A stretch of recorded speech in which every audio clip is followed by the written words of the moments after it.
Glória a Deus. Povo de Deus, paz do Senhor Jesus. Aproveitando que vocês estão em pé, abra comigo, se você trouxe um exemplar da Bíblia Sagrada, Apocalipse, capítulo de número 10. Queridos, Apocalipse, capítulo 10, podemos ler? Versículo 1 a seguir. E vi outro anjo forte, que descia do céu, vestido de uma nuvem. Por cima da sua cabeça estava o arco celeste. O seu rosto era como o sol e os seus pés como colunas de fogo. E tinha na sua mão um livrinho aberto. E pôs o seu pé direito sobre o mar e o esquerdo sobre a terra. E clamou com grande voz, como quando brama o leão. E havendo clamado, os 7 trovões fizeram soar suas vozes. E sendo ouvidas dos 7 trovões as suas vozes, eu ia escrevê-las. E quando eu ia escrevê-las, uma voz do céu me disse: sela o que os 7 trovões falaram, e não os escreva. E o anjo que vi estar sobre o mar e sobre a terra levantou a sua mão ao céu e jurou por aquele que vive para todo o sempre, o qual criou o céu e o que nele há, e a terra e o que nela há, e o mar e o que nele há, que não haveria mais demora. Mas nos dias da voz do 7º anjo, quando tocar a sua trombeta, se cumprirá o segredo de Deus, como anunciou aos profetas seus servos. E a voz que eu do céu tinha ouvido tornou a falar comigo e disse: vai e toma o livrinho aberto da mão do anjo que está em pé sobre o mar e sobre a terra. E fui ao anjo dizendo: dá-me o livrinho. E ele me disse: toma-o e come-o, e ele fará amargo o teu ventre, mas na tua boca será doce como mel. E tomei o livrinho da mão do anjo e o comi, e na minha boca era doce como mel, e havendo-o comido, o meu ventre ficou amargo. E ele me disse: importa que profetizes outra vez a muitos povos, nações, línguas e reis. Podeis assentar. Queridos irmãos, há 2 livros na Bíblia. Há 2 livros na Bíblia, perseguidos e desprezados. O diabo odeia o Gênesis. E isso ele manifesta nas faculdades federais e através de teólogos liberais. O diabo também consegue ocultar o Apocalipse. E dentre nós temos aqueles que desprezam esse livro por falta de interesse, pelas notícias espalhadas de que é um livro de catástrofe. Mas quando você abre o livro do Apocalipse, no seu primeiro capítulo, está escrito que é a revelação de Jesus Cristo. São as vitórias de Cristo Jesus e da igreja. Logo, se o Apocalipse revela as vitórias de Jesus e da igreja, ele revela as derrotas de Satanás. Enquanto o Apocalipse mostra as glórias da igreja na glória e o Cristo de toda a glória, ele escancara o futuro do diabo. Então, enquanto Gênesis começa dizendo: da semente da mulher nascerá um, que tu lhe ferirás o calcanhar, mas ele ferirá a tua cabeça. Conectado a Gênesis, Paulo, no capítulo 3, versículo 15, Paulo diz aos Romanos, no capítulo 16, que o Deus de paz em breve esmagará Satanás debaixo dos pés da igreja. Então Gênesis começa, Paulo ratifica, Apocalipse conclui. Capítulo 2, o Senhor fala sobre o ataque de Satanás à igreja em Pérgamo, onde ele tem um trono, mas lá Jesus tem uma espada. O ataque de Satanás à igreja do Senhor em Tiatira e em Esmirna. Apocalipse, no capítulo de número 12, mostra a mulher que dá à luz a um filho. Israel, de onde vem Jesus. O diabo, o dragão, persegue a mulher Israel para que o filho não venha nascer, mas nasce, cumpre o ministério e sobe. Nos ares o dragão luta para destruí-lo também, mas João assiste a derrota decretada de Satanás. E o dragão, a antiga serpente, que é Satanás, caiu. Então, mais uma vez, a derrota do diabo é escancarada no Apocalipse. No capítulo 13, nós temos a ascensão do anticristo, com o dragão, o diabo, e o falso profeta, a trindade maligna, a imitação do Deus triuno. Mas esses que se unem a partir do 13, no 16, seu trono é derrotado. O diabo é revelado, tanto ele quanto os seus servos, como derrotados. Quando lemos Apocalipse 17 e 18, nós temos o sistema político e religioso que se submete a Satanás, destruídos.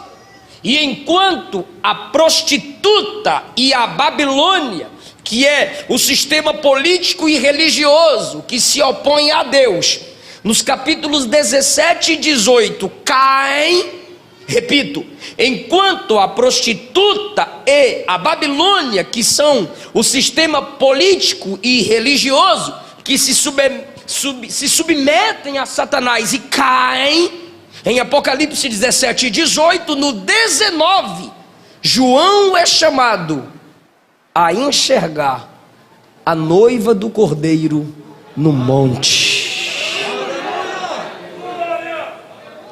O capítulo 20 narra quando o milênio inicia e o diabo é preso por 1000 anos por um anjo, e depois que ele é solto, ele vai enganar as nações, porque Deus nunca obrigou ninguém a servi-lo.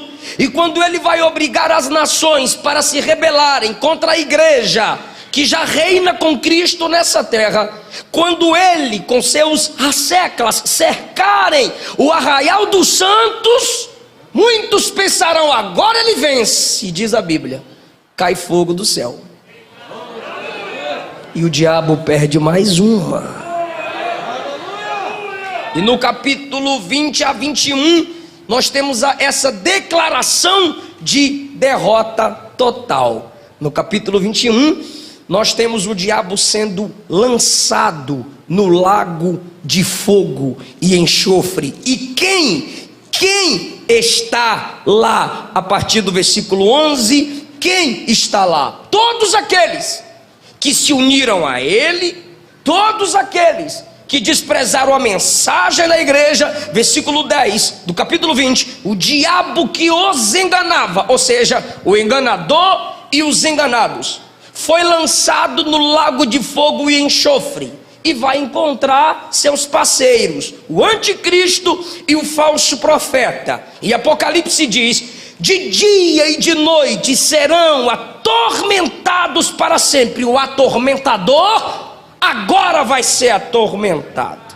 Nunca mais diga e nunca mais acredite que o diabo lá no inferno, no lago de fogo, vai ficar espetando as pessoas, rindo das pessoas, dando gargalhada das pessoas. Não vai não.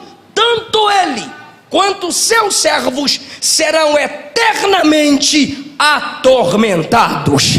Apocalipse mostra que alegria, sorriso e felicidade é uma promessa só para a igreja no novo céu e na nova terra.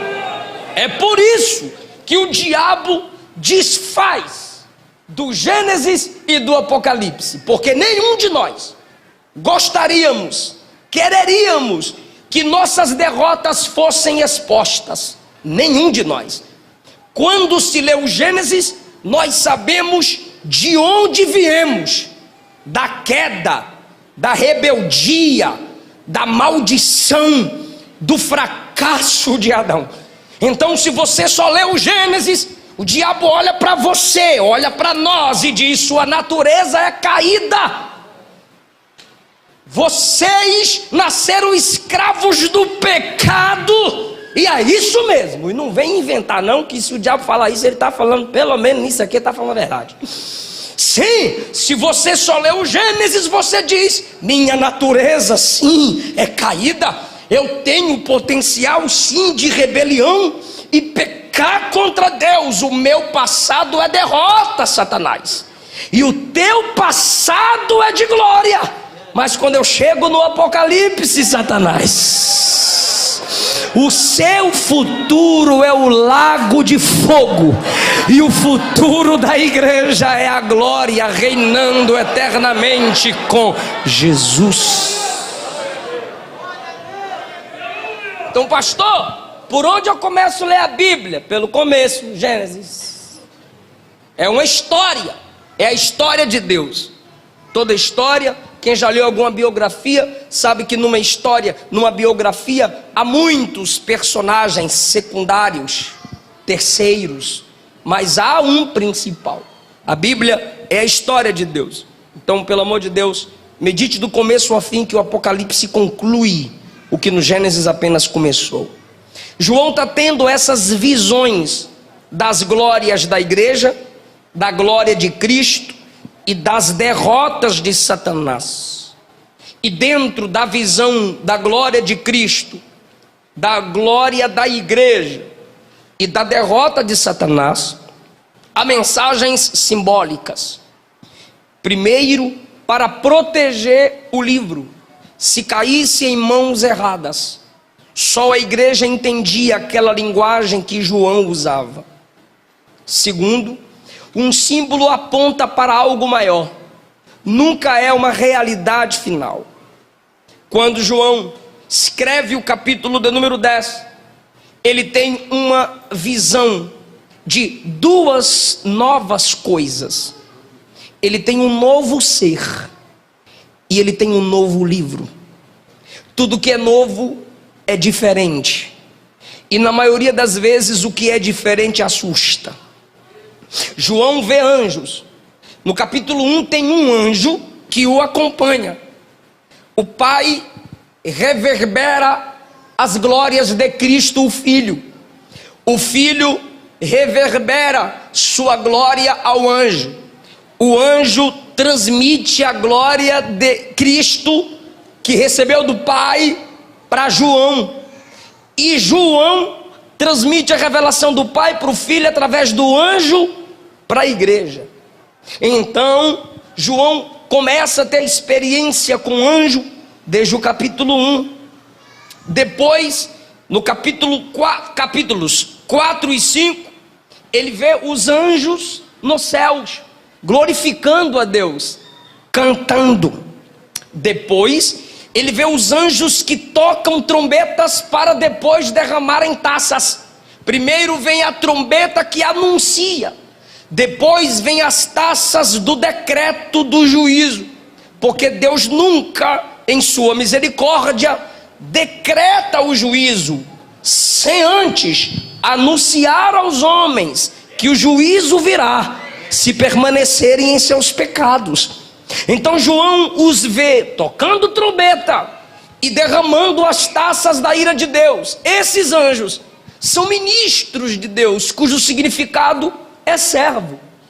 Cada anjo é um mensageiro, servos, ministros de Deus.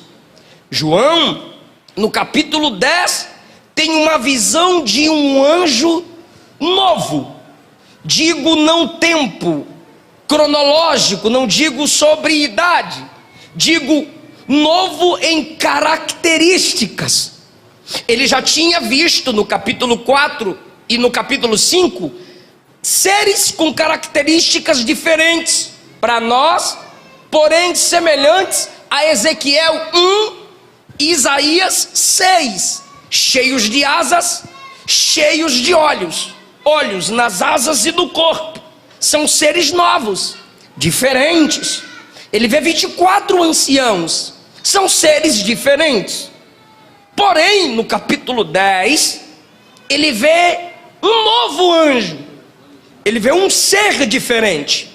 Também, no capítulo 1 se fala de um livro que é o próprio Apocalipse. No capítulo 5 se fala de outro livro, que é o termo de posse da terra.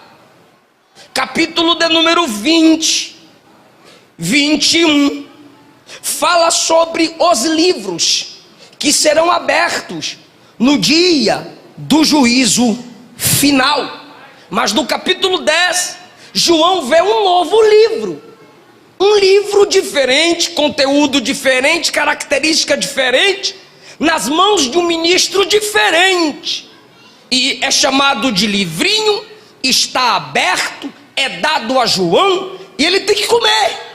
Então é perceptível um novo mensageiro e um novo livro. Se é novo, é diferente. Então nós temos um mensageiro diferente e nós temos um livro diferente. Como eu já disse, cada anjo é um ministro, cada anjo é um servo. João está falando das glórias de Cristo e das glórias da igreja.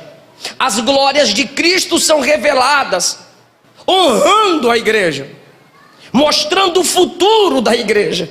E quando a gente olha para a Bíblia Sagrada, nós precisamos aprender a servir, porque o Apocalipse mostra que a igreja é constituída de servos. Então olha as características desse novo servo, desse novo anjo, desse mensageiro diferente. Vi outro anjo forte que descia do céu, vestido de uma nuvem. Em primeiro lugar, suas vestes são diferentes. João os vê cercado de nuvens como se fossem vestes, indicando que não há trevas em volta dele, porque a expressão nuvens aqui são essas nuvens brancas que você as admira. Então não há trevas. Ele vestido de nuvens também indica a sua altura e o seu alcance. Então ao seu redor há nuvens, que no livro do Apocalipse se refere à glória de Cristo Jesus em movimento. Em segundo lugar, ele diz assim: sobre sua cabeça há um adorno.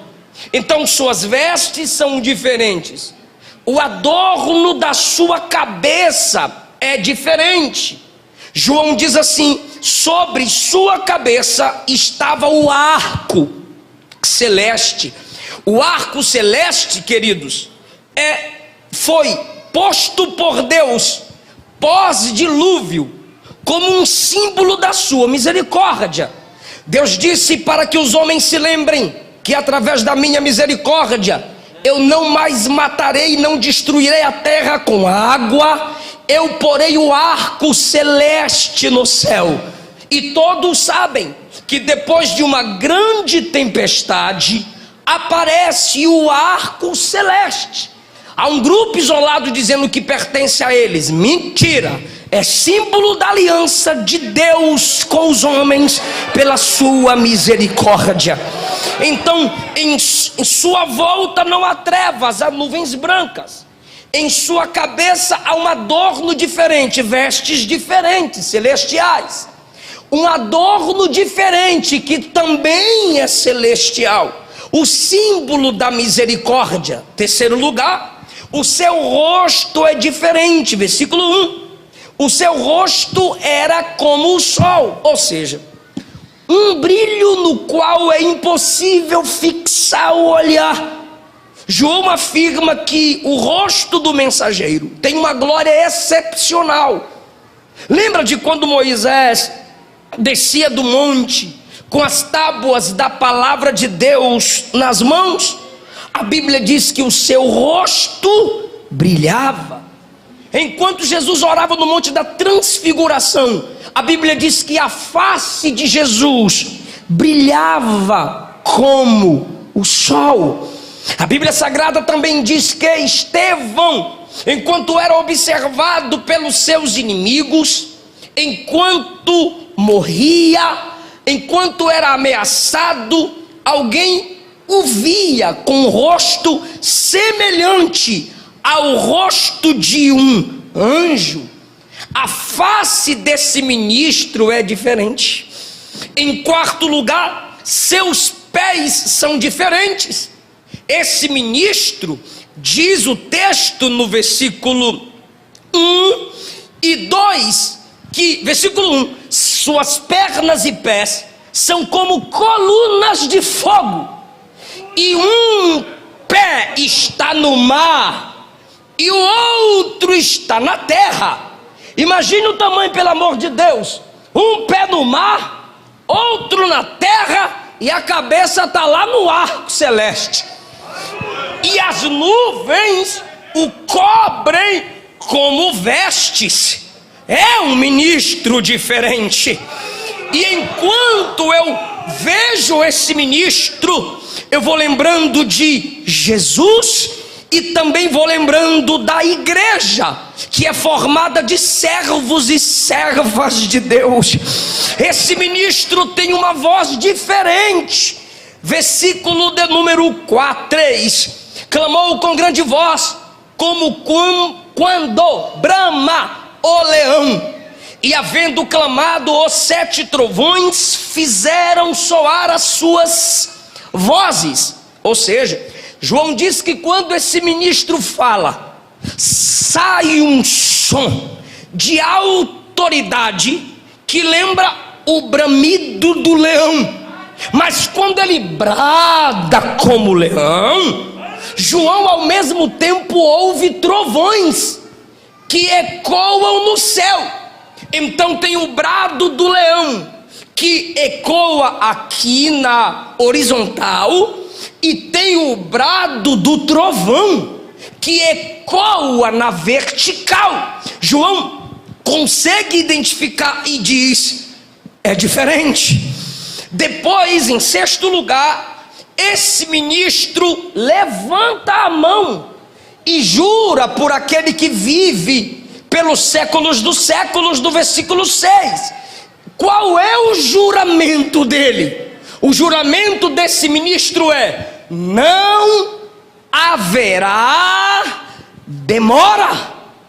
Sétimo lugar, esse ministro tem um livro na mão.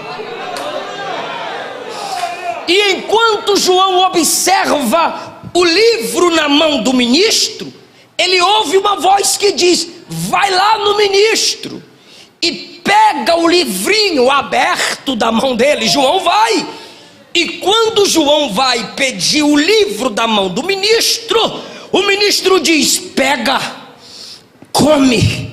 E João diz: obrigado. E o ministro diz: vai ser doce na boca, mas vai doer aqui dentro. João diz: obrigado. E João come o livrinho, e do jeito que o ministro falou, aconteceu.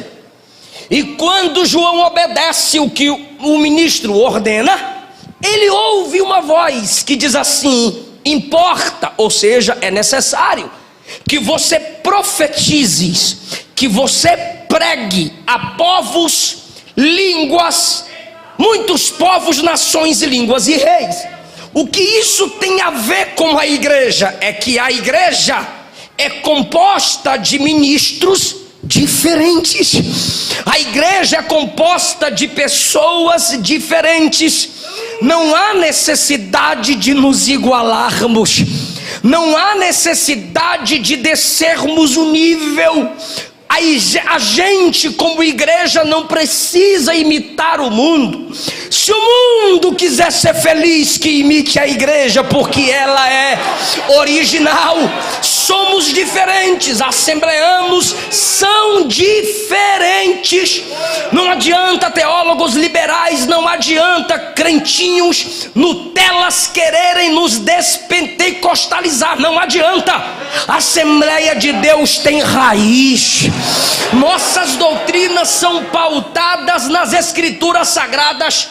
Sim, Deus nos chamou para fazermos a diferença e nós não vamos abrir mão disso. Então, esse anjo tem vestes diferenciadas, vestes de nuvens. A igreja de Deus também. As vestes do santo são diferentes.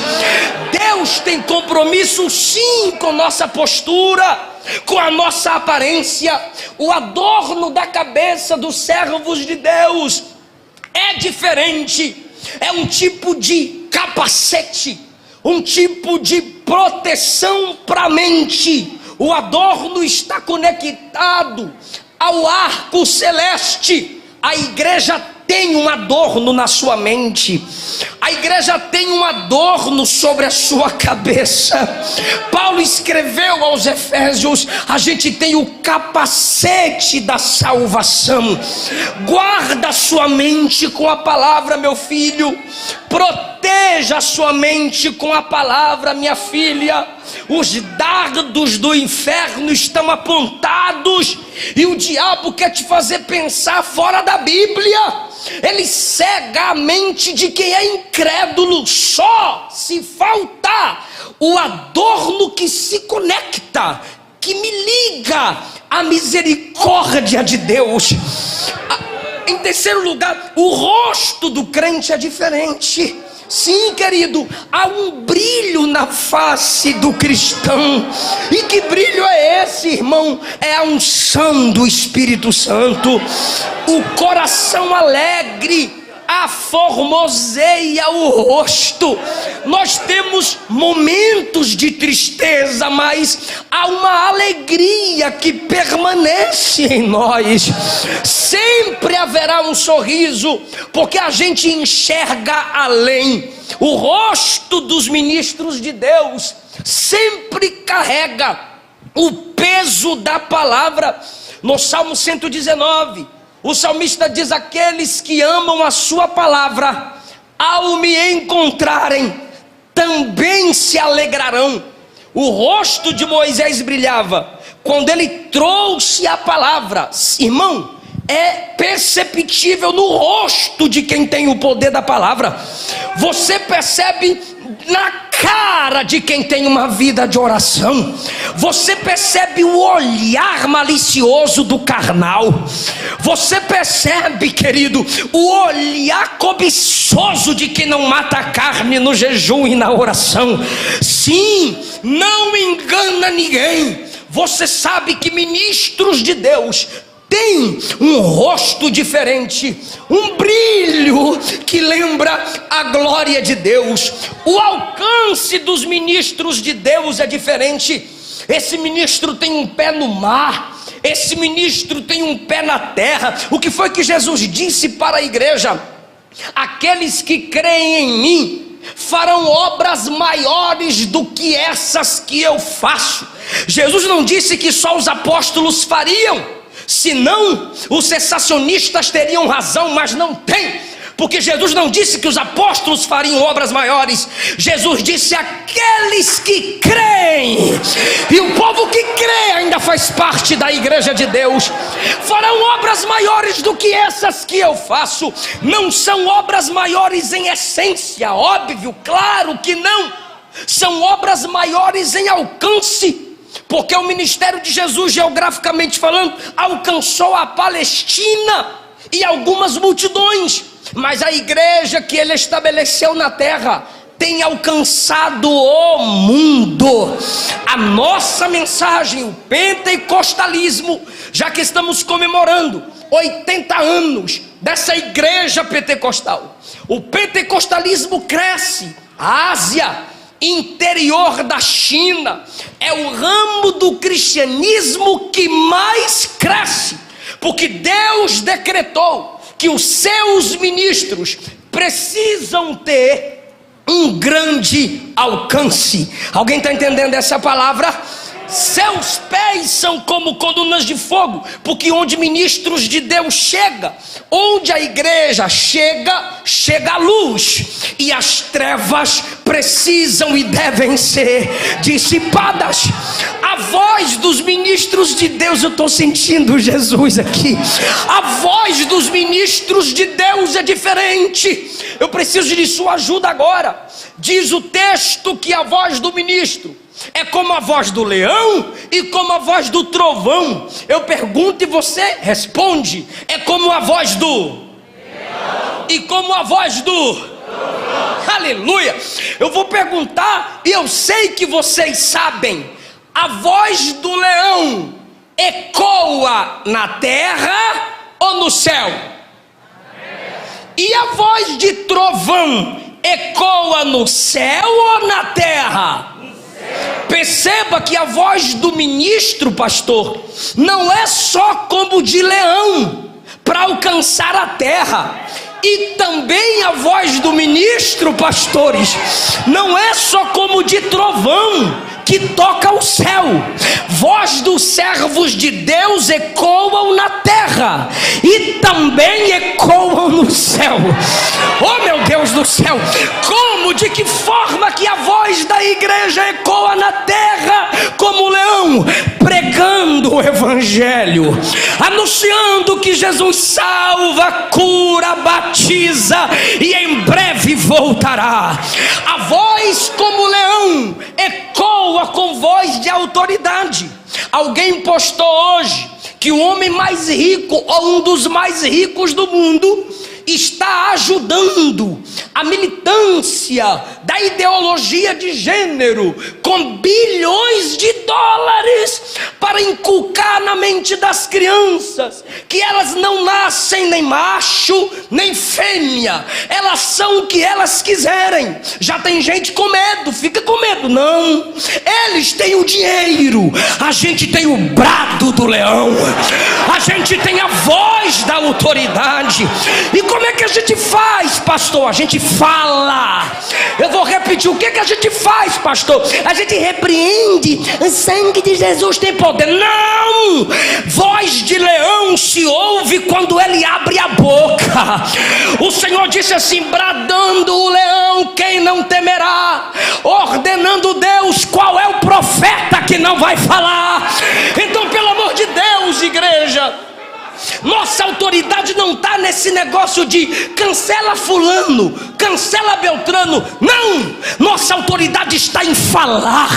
Você não tem Instagram para ficar postando biquinho, você não tem Instagram para ficar postando foto de sunga, você não tem Instagram para ficar fazendo fotinha sensual.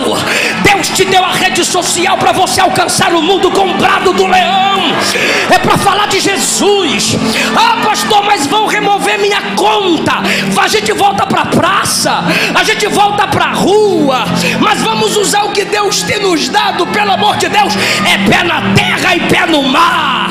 Eu vou alcançar aqui, eu vou alcançar lá. E a voz do ministro é como voz de trovão. Eu não posso ter voz apenas de leão. Eu sei que eu sou pregador, eu sei que eu sou pastor, eu sei que os ministros são pregadores, eu sei que a igreja tem a missão de bradar como leão. Sim, nós temos que bradar como leão aqui embaixo, ide por todo mundo e pregai o evangelho a toda criatura. Não haja silêncio em vós, não aparte a minha palavra da sua boca. Ser-me-eis testemunhas, tanto em Jerusalém, Judeia, Samaria e até os confins da terra. Abra a tua boca e eu te encherei. Eu sei que a gente vai falando disso, temos que bradar como leão, mas a voz não pode só alcançar aqui, a voz tem que tocar lá. Sabe por que temos muitos cantores que transformam o culto em shows? Sabe por que tem muitos pregadores que viciam nas técnicas? Porque eles têm vozes que apenas alcançam aqui, mas a voz deles não brada como trovão. A voz que brada como trovão é a voz que se ouve nos...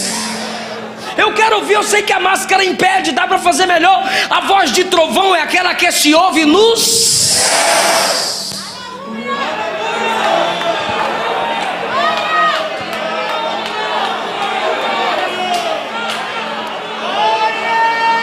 E o que é voz de trovão que ecoa no céu? É a oração, irmão. É a oração, minha irmã. Tem gente, irmão, que não prega com a hermenêutica, com a exegese. Não. Às vezes ele só fala Jesus e aleluia, glória a Deus. Mas quando põe o joelho no chão, Jesus diz lá em cima: eu conheço essa voz. Eu sei de quem era essa voz. Tendo Salomão orado, acabado de orar, desceu fogo do... Jesus, ao sair das águas e tendo orado, ouviu-se uma voz do... Esse é meu filho amado, em quem tenho prazer. Atos capítulo 1, Jesus disse: fiquem orando em Jerusalém, até que do alto sejam revestidos de poder.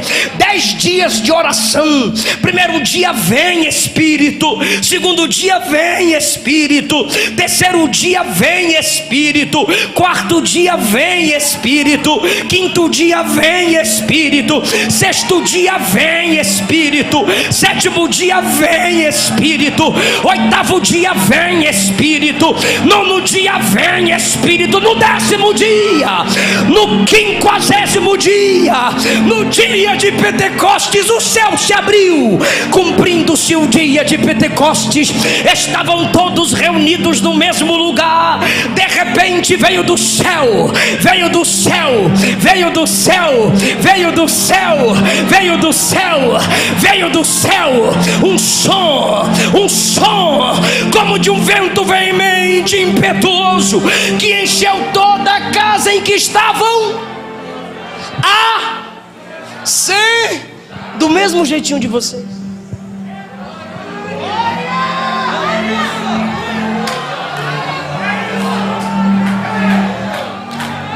Porque eu não faço minha voz ecoar no céu através de malabarismos. Eu não faço a minha voz ecoar no céu distorcendo textos. Eu não faço a minha voz mover o céu brincando com seus sentimentos.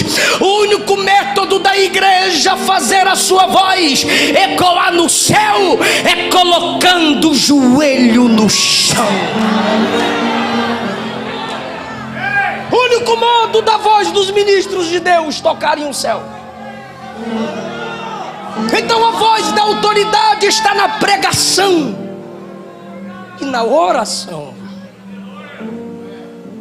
Pastor, mas há fraquezas em mim. Um crente fraco de joelhos é mais forte do que 1000 demônios de pé.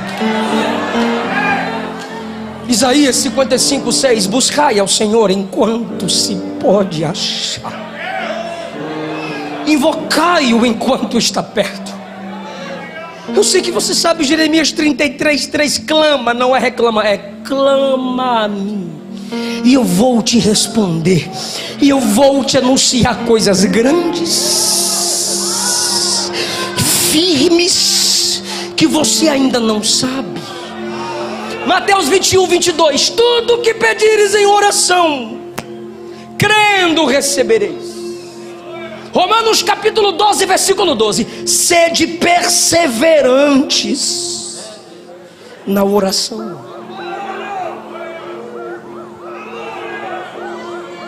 Efésios 6:18: orando em todo tempo no Espírito. 1 Tessalonicenses 5:17: orai sem cessar.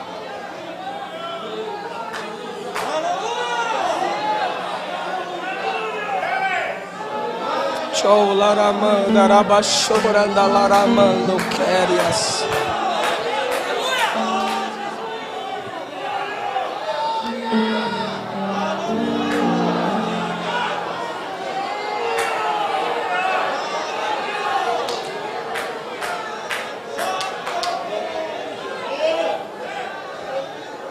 Deus tem saudades da gente de joelhos.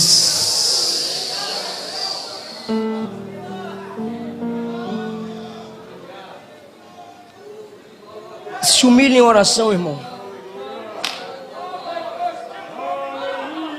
Ninguém derruba quem já está de joelhos.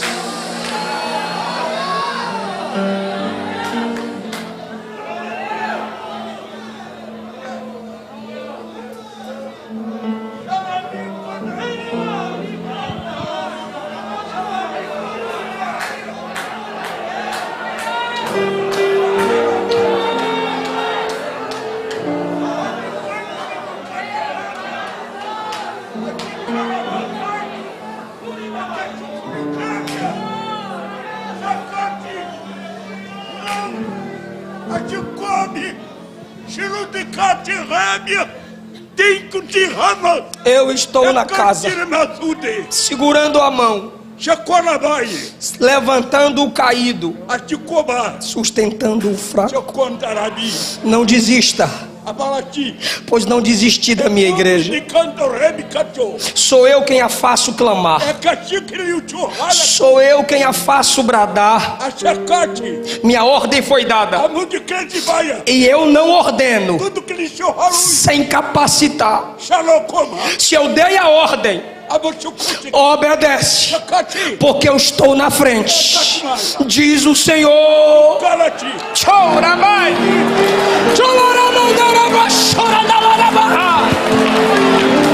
Você não vai cair, quem vai cair é Satanás. Você não vai parar, quem vai ser envergonhado é ele. Deus está dizendo que a unção desce hoje aqui, a graça desce hoje aqui, os dons espirituais descem hoje aqui. Quem acredita, levanta a mão, abre a boca, dê glória ao Deus da palavra, porque a voz de trovão já é.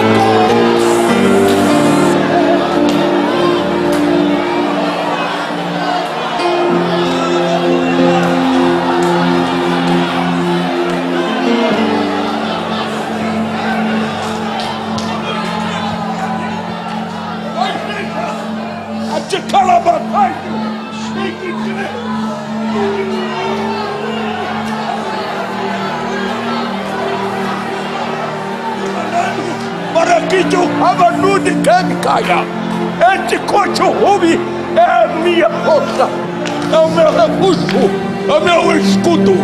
Desse cachorro, porque quem te calabaçou, eu estou contigo. Não te canse a monute. Essa é a minha mão sobre ti.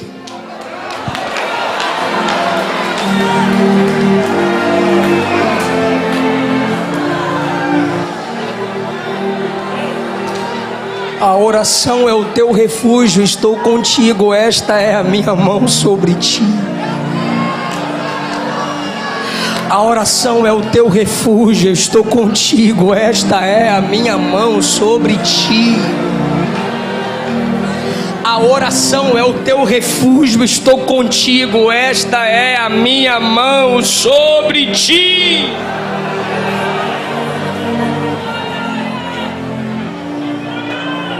Toque o céu.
Outra coisa senão a oração, pastor Rildo.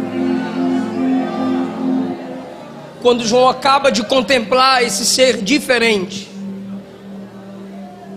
há um livro diferente na mão do ministro diferente. E esse ministro que tem um livro na mão, ele brada no versículo 6: não haverá mais demora.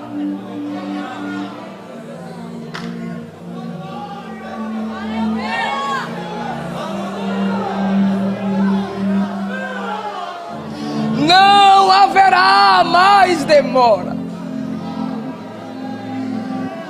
João, quando pensarem que ainda podem brincar com o evangelho, quando o amor de muitos se esfriarem, quando o casamento se tornar descartável, quando o ministério se tornar trampolim para a ascensão pessoal, é preciso bradar-lhes com voz de leão e de trovão: não haverá mais demora. Mas desde que meus pais e avós viviam, eles diziam que não haveria mais demora. Sim, porque eles viveram sempre na expectativa da vinda do Senhor.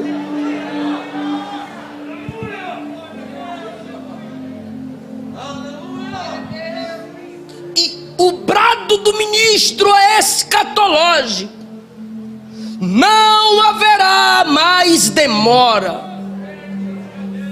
Marcos 14, a partir do 60, Jesus é afrontado e esmurrado. E perguntam: és tu o Filho de Deus?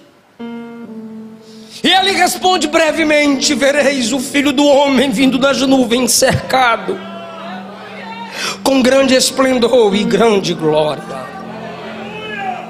1 Coríntios capítulo 1, Paulo disse: não vos falta nenhum dom, enquanto vocês aguardam a vinda, a manifestação do nosso Senhor e Salvador Jesus Cristo. 1 aos Tessalonicenses capítulo 4, versículos 16 e 17, Paulo disse: o mesmo Senhor descerá nas nuvens, com alarido, com voz de arcanjo e com trombeta de Deus, e os que morreram em Cristo ressuscitarão primeiro, e depois de nós, os que estivermos vivos, subiremos juntamente com eles nas nuvens, seremos arrebatados e encontraremos com o Senhor nos ares. Não haverá mais demora. De repente, nós temos agora a manifestação do livro diferente. No capítulo de número 5, João viu um livro selado, com 7 selos escritos por dentro e por fora. Mas o livro do capítulo 5, apenas o pai e o filho têm acesso. Esse livro do capítulo 10, o ministro diferente tem autoridade para dar esse livro a João. Então, o livro do capítulo 5 é para quem é digno, e só um é digno. Mas o livro do capítulo 10 é para quem é necessitado. Por isso o anjo diz a João: pega e come. Porque ele é apresentado a João, digo, o livro, como um alimento. E alimento é necessidade diária. E se o livro é apresentado como um alimento que é necessidade diária, por que a gente quer ler Bíblia uma vez no mês? João recebe o livro e se alimenta dele. E do que você se alimenta, isso te fortalece. João não altera o livro, que é a palavra de Deus a ele. João não altera nada no livro. O livro é chamado de livrinho do começo ao fim. Livrinho devido à estatura de quem o segura. Livrinho devido à porção que é dada a João, porque a cada um é dada a porção. Então, João não altera o conteúdo nem o livro, ele é alterado. Ele sente o doce e ele sente o amargo. Ninguém tem autoridade para alterar o livro. O seu direito é simplesmente se alimentar do livro. O livro está aberto porque desde a abertura dos 7 selos não há mais segredos. Daqui as revelações. Quem nas revelações medita, obterá conhecimento do que Deus quer falar ao seu povo. Quando João vê o livro aberto na mão do ministro, ele ouve uma voz que diz assim: vai lá e pega o livro. João foi muito inteligente.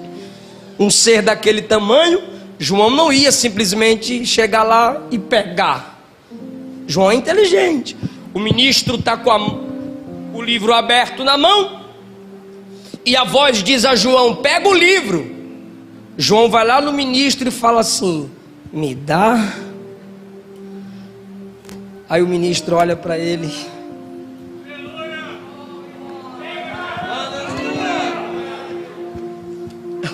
Eu acho lindo o que o ministro fala com ele, pastor Carlos Emael. Me dá o livro. O anjo poderia simplesmente fazer isso aqui, ó. Toma. Mas não. Quando ele diz me dá o livro, o anjo diz: pega e come. Pega e se alimenta. Pega, mastiga. Ou seja, pega e assimila.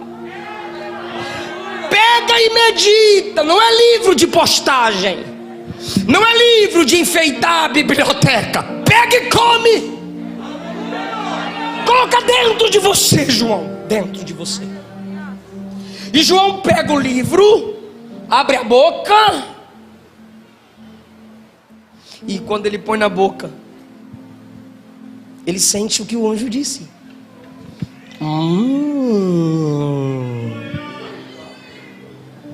Doce como mel.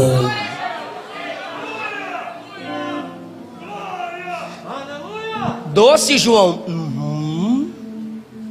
Aí o anjo, estou conjecturando, se ficar na boca, tu pode cuspir. Lembra da mamãe dando comida? Engole.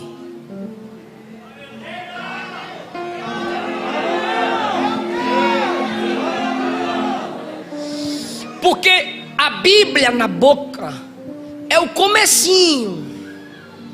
Jesus é bom. Não julgueis. Jesus é amor. Aleluia. Glória a Deus. Mas o papai está vendo que você já pode engolir. Engole.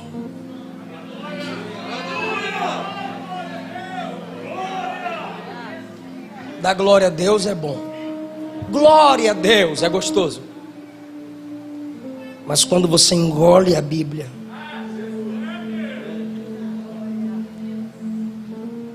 dói lá dentro, porque diz assim: o único digno de glória sou eu.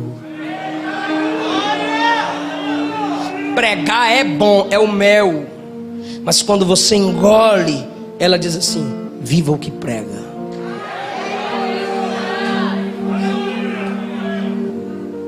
Noivar, casar, é bom, é o mel da palavra. Tem que casar. Deus fez o homem e a mulher para o casamento. Que maravilha. Engole.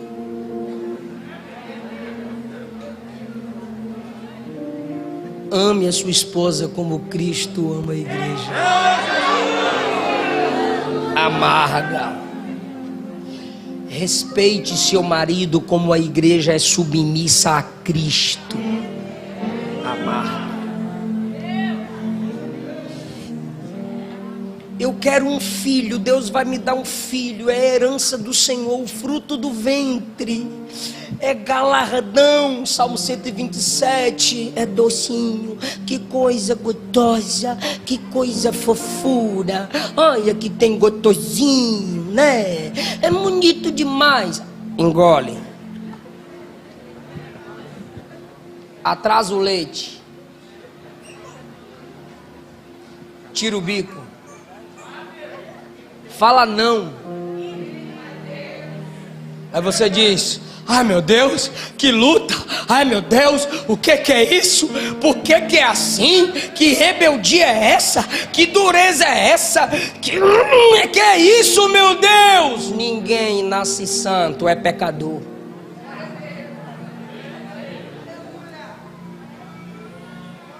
A semente de Adão está aí. Aí você tem que engolir Salmo 51, em pecado concebido. Você tem que engolir Romanos de 3 a 8. Não há um justo sequer. Todos estão destituídos da glória de Deus. Amarga. E você tem que evangelizá-los.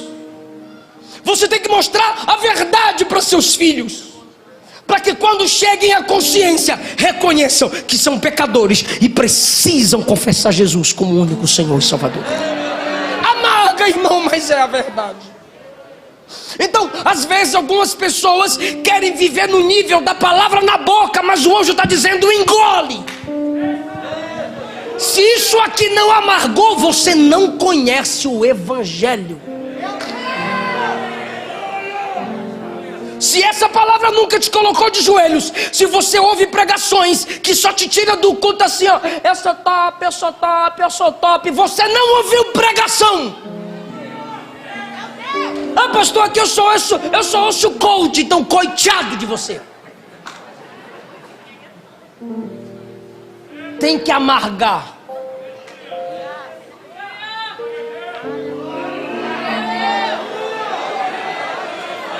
Tem que doer. João diz: me dá o livro. E comi o livro. Quando João comeu, ele faz assim, ó.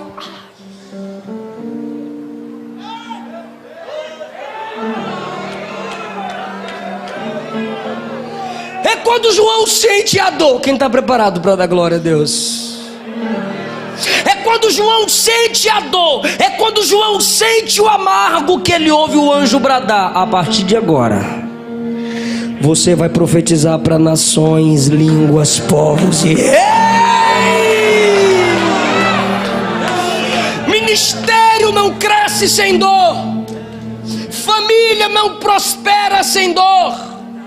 Ninguém se desenvolve sem dor. Geração sem dificuldade gera homens fracos, homens que querem usar saia, homens que querem amaciar o Evangelho. Tempos difíceis geram homens fortes, mulheres sábias, igrejas cheias do Espírito Santo. Abraão, nos últimos versículos de Gênesis 21, montou um bosque para orar. Ele levantava o altar e oferecia cordeiro. Mas depois que Isaac nasce, ele monta um bosque, sombra, água fresca. Aí o 22, Deus diz: pega teu filho e oferece em holocausto. Mata e queima totalmente no altar.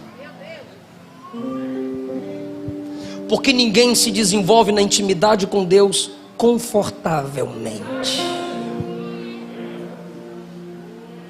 Se não amargou, se o ministério não amargou, se a chamada não doeu, se o seu cristianismo nunca doeu, você não é crente.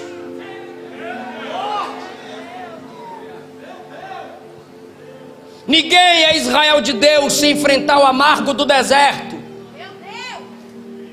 Ninguém é Daniel de Deus se enfrentar a cova. Ninguém é Misael, Ananias e Azarias se enfrentar a fornalha. Ninguém é cristão se não carrega a cruz como Cristo. Ninguém pode ter um ministério tão lindo como o de João se não sabe o que é solidão por causa do Evangelho. Então tem culto que depois que ouvir a palavra, que depois que comer a palavra, você vai sair daqui assim, ó, estou encerrando. Fechei a Bíblia. Você vai sair daqui assim, ó. Ó. E a esposa? Mulher conhece a gente. O que foi, meu bem? Nada. Nada. Apanhou hoje que só, hein? Se você nunca saiu do culto assim, você precisa pedir a Deus para sair de um culto assim. Não, pastor, a gente faz trenzinho. Quando Deus está na casa, nós faz trenzinho. Quando Abraão teve encontro com Deus em Gênesis 17, quando Deus subiu, diz a Bíblia, e ele se retirou para a circuncisão. Quando Jacó teve encontro com Deus em Gênesis 28, e depois em Gênesis 32, ele saiu mancando. Quando Daniel teve encontro com o anjo do Senhor, ele desmaiou. Quando Saulo teve encontro com Cristo, ele caiu cego. Se não amarga, você não encontrou Deus.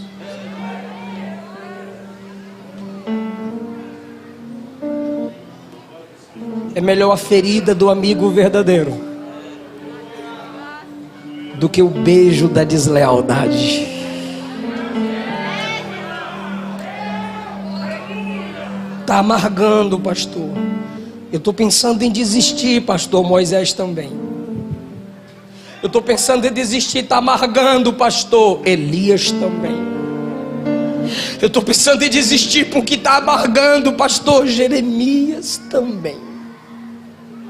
Mas quando amargou para Elias e disse não dá mais, para mim acabou, eu estou sozinho na caverna, o Senhor lhe disse: que fazes aqui? Teve gente que não entendeu, eu vou repetir. Eu estou sozinho, está amargo demais, eu estou sozinho, eu estou. Não tem ninguém não tem ninguém Aí Deus diz: que fazes?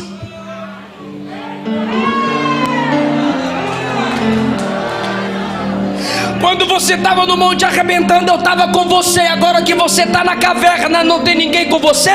Eu já estava aqui te esperando, porque eu sabia que você viria para cá. O que fazes aqui? Está amargando, eu estou aqui. Moisés disse: me mata, está amargo demais. Eu não pari esse povo. Deus disse: levanta a mão. Levantei, Senhor. Levanta a outra. Levantei, Senhor. Da unção que está sobre ti eu vou derramar sobre 70. Não entendi, Senhor. Tu tem unção para mais 70 e quer morrer, cara.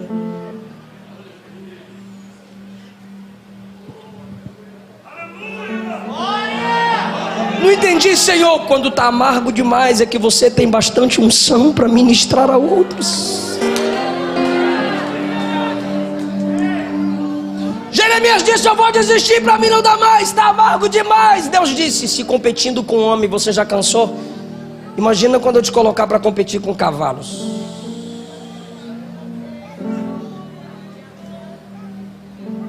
Sabe por que amargou? Porque é a verdade. Você não tem dom para si mesma. Você não tem dom para si mesmo. Você quer um abraço, aí Deus diz: ninguém vai te abraçar, é você que vai abraçar alguém. Você quer uma oração, aí Ele diz: você vai orar por outros. Não entendi, pastor. Olha para João. Quando amargou, o anjo disse: agora você profetiza para povos, nações, línguas e reis.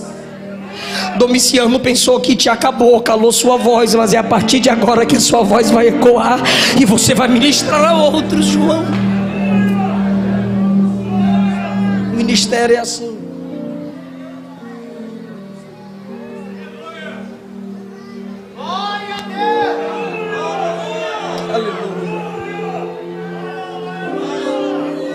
Aleluia.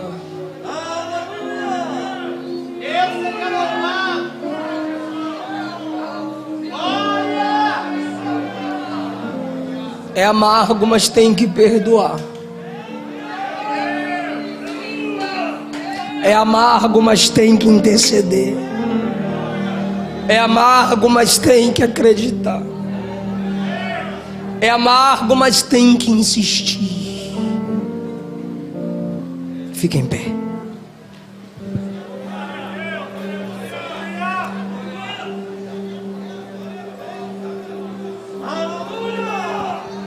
A unção de Deus está nessa casa.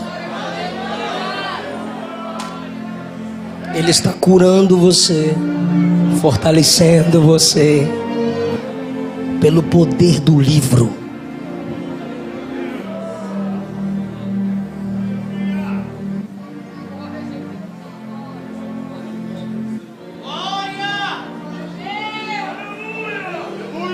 Você pode fechar os olhos. Ó Deus de João, ó Deus que se apresentou a João, aqui estão seus ministros, cuja mente precisa ser ligada ao arco celeste. Envolto deles o Senhor coloca nuvem de glória. Nos pés deles o Senhor coloca a luz da palavra. No rosto deles o Senhor coloca o seu brilho. Nas mãos deles estão o livro. E às vezes esse livro nos confronta ao ponto de amargar. Mas é depois do amargo que a nossa voz alcança povos, línguas, nações e reis. O testemunho de quem sente o evangelho amargar vai alcançar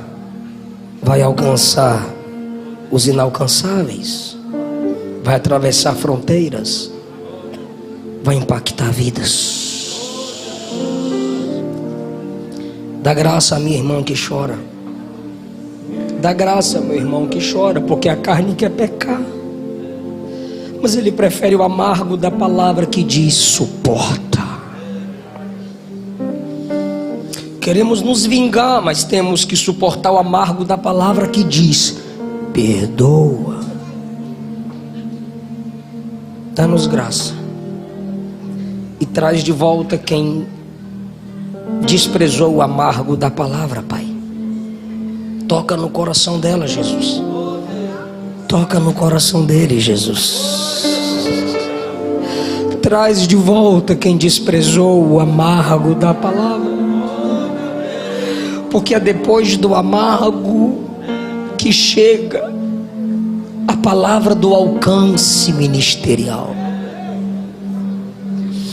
Em nome de Jesus. Em nome de Jesus. Eu quero saber se lá fora ou aqui dentro nós temos alguém que se afastou do evangelho, mas quer voltar para Jesus hoje. Ou você que nunca se entregou para Jesus, mas hoje você quer se entregar, porque você desconfia de si, mas confia nele. Eu quero orar por você. Alguém vai te convidar para vir à frente. Vem com ele, vem com ela, deixa a gente orar por você.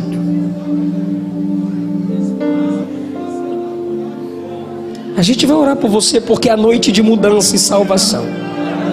Põe dó maior para mim. Dó maior.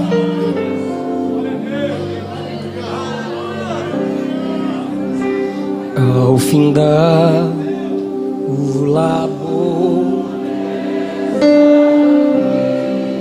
Aqui está a primeira pessoa para Jesus, onde está a segunda. Quando a morte ao seu lado chegar, que destino há de ter? Você que está aí fora, eu estou te esperando, vem para Jesus. Qual será o futuro teu lar?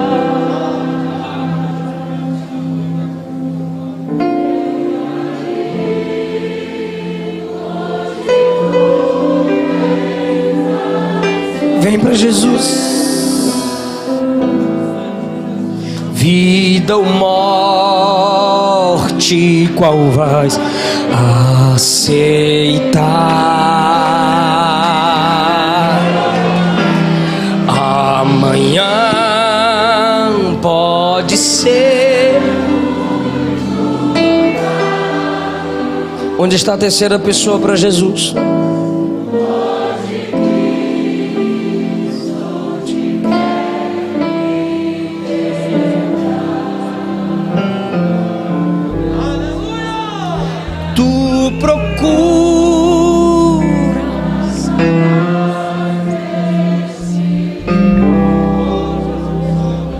Em prazeres. Onde está a terceira pessoa para Jesus? Você caiu, mas a promessa está de pé.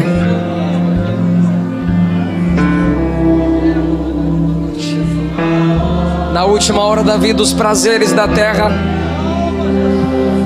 não podem te valer, não podem te satisfazer. Vem para Jesus. Canta forte, irmão. Meu amigo, hoje tu tens a escolha.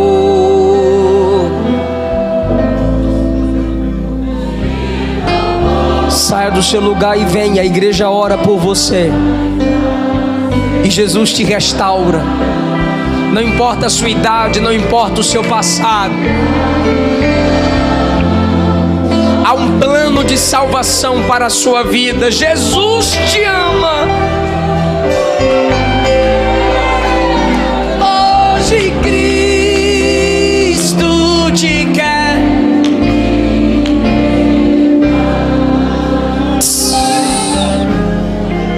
Se tu, minha alma, Deus suplica e não recebe.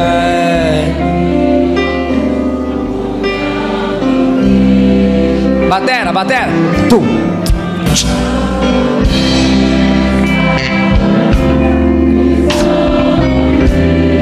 Infalíveis pra te valer. Escuta aí, porque te abates, ó minha alma, e te incomoda. Uma vida, duas vidas, três vidas, quatro vidas. Onde está a quinta vida para Jesus? Não tenha medo.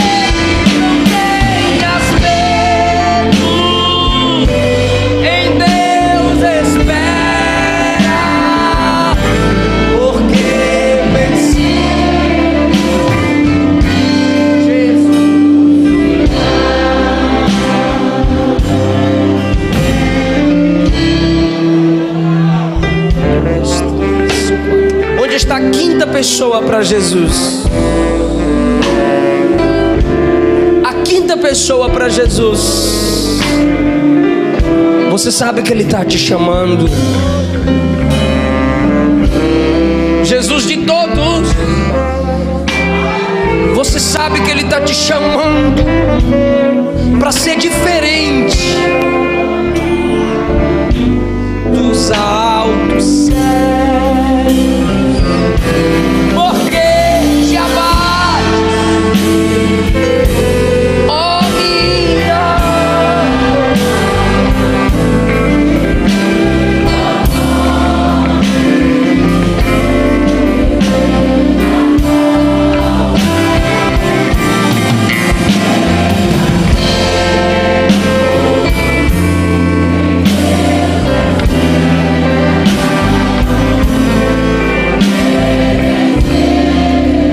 Onde está a quinta pessoa para Jesus?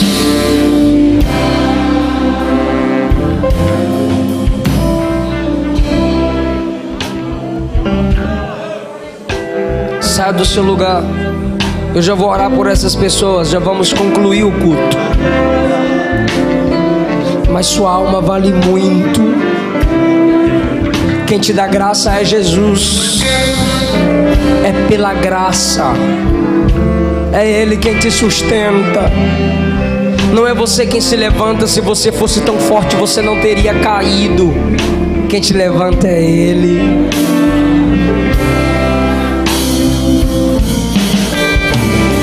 Quem te fortalece é Ele.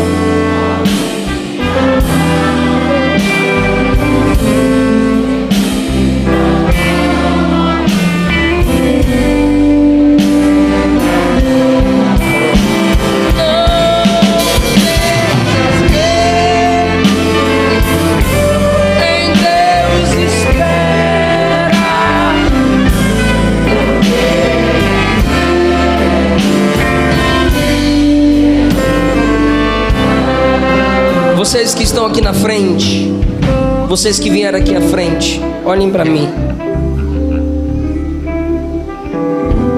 Romanos capítulo 10 diz: crendo com o coração, confessando com a boca, que o Cristo ressuscitado dentre os mortos é o Senhor, serás salvo. 1 João capítulo 2 está escrito: quem nega o Filho de Deus não tem o Pai. Mas aquele que confessa o Filho de Deus, esse tem o Pai. Mateus 10, Jesus disse que quem o negar, Ele o negará. Mas quem confessá-lo, Ele confessará seu nome diante do Pai e diante dos anjos. Então eu vou fazer uma oração, um modelo e simples. Vocês simplesmente repetem a oração. Porque o fato de vocês terem vindo à frente não foi a insistência do pregador, já é a ação do Espírito Santo. Abaixe a cabeça comigo em sinal de humildade. E vocês que vieram aqui à frente, repitam após mim: Senhor Jesus, eu me entrego a Ti. Eu Te recebo como meu único Senhor e meu Salvador. Escreve meu nome no seu livro. Amém. Aplaude eles, irmãos. Glória a Jesus.